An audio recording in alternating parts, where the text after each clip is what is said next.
Sebalik pada surah Al-Baqarah 170, ittabi'u ma anzalallah. Perintah ini walaupun sebab nuzul ayat ini ditujukan kepada orang-orang musyrikin Makkah pada masa itu, atau dikatakan kepada orang-orang Yahudi yang ada di Madinah, namun pengajaran Al-Quran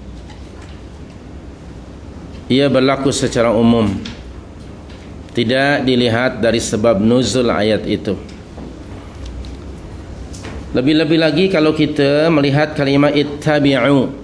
Ittabi'u kata kerja perintah. Ada di sini amir yang memerintah, ada makmur yang kena perintah. Yang memerintahkannya adalah Allah Subhanahu wa ta'ala. Yang kena perintah adalah orang kedua, iaitu ittabi'u, kamu sekalian, umat Islam, kita semuanya, manusia secara umum dan orang yang beriman secara khusus.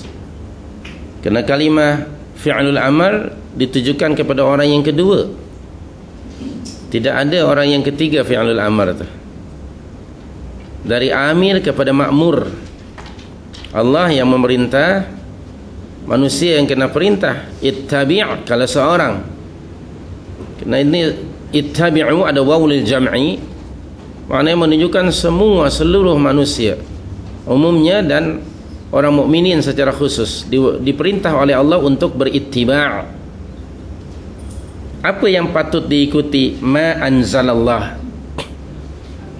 apa yang telah diturunkan oleh Allah Subhanahu wa ta'ala. Min haitsun nuzul, dari sudut turun, Allah menurunkan wahyu kepada Muhammad sallallahu alaihi wasallam, dan wahyu itu adalah Al-Quranul Karim.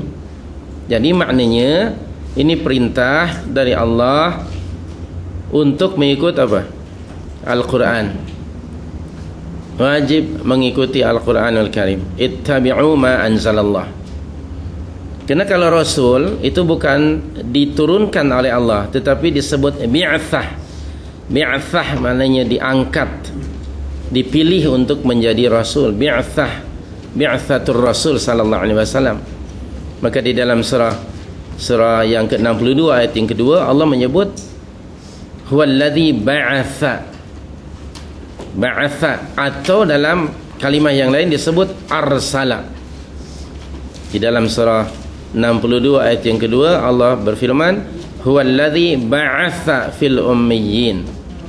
Sementara dalam surah 61 ayat yang ke-9, Allah menggunakan kalimah arsala.